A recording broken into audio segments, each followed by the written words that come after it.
भारत दुनिया के सबसे बड़े लोकतांत्रिक देशों में से एक है और लोकतंत्र की ये खूबसूरती होती है कि किसी भी व्यक्ति को अपनी बात कहने का पूरी तरीके से अधिकार होता है लोकतांत्रिक तरीके से। नमस्कार, मैं राहुल कठेरिया। अपनी बात शुरू करें उससे पहले आप सभी से निवेदन, हमारे YouTube चैनल नेताजी राहुल कठेरिया को सब्सक्राइब करके घंटी के बटन को दबाकर और ऑल पर क्लिक कर दीजिएगा।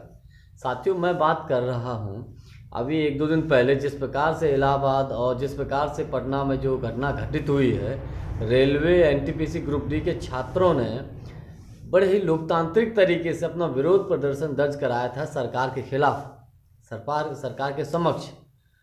लेकिन जिस प्रकार से सरकार ने उन छात्रों के आंदोलन का दमन किया, आपने देखा होगा कि जो छात्र जब अपने हॉस्टल्स के रूम में रुके हुए हैं, उन हॉस्टल्स के रूम के गेटों को तोड़कर छात्रों को उसमें से उनको निकाला गया और कितनी बुरी तरीके से बेरहमी से पीटा गया।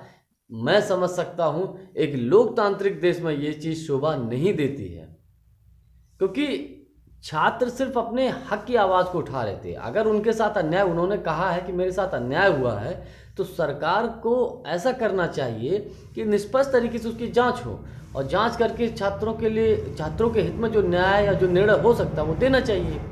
लेकिन बजाय इसके, चूँकि उन्होंने सरकार के खिलाफ आंदोलन किया था, सिर्फ इसलिए क्योंकि सरकार के खिलाफ आंदोलन किया, सिर्फ इसलिए उनकी मार के वो दशा हो गई थी, वो कंडीशन कर दी थी कि बहुत से छात्र तो हॉस्पिटल्स में एडमिट थे और वो छात्र इतने बदहास, इतने घबरा गए थे कि कोई कुछ बोल नहीं पा रहा था। तो कहने का तात्पर्य ये है, ये तानाशाही सरकार अपने इस रवैये पर आ गई है कि अगर कोई सरकार के खिलाफ अगर कोई विरोध प्रदर्शन करता है लोकतांत्रिक तरीके से, तो भी ये तानाशाही सरकार डरती है।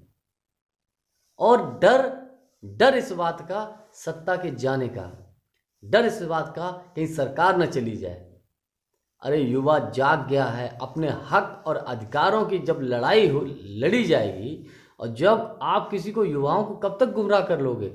जब वो अपने हक और अधिकारों के लिए आपके सामने आएंगे, सड़कों पर उतरेंगे, तो जवाब तो देना पड़ेगा और सरकार का काम है ये जवाब देना।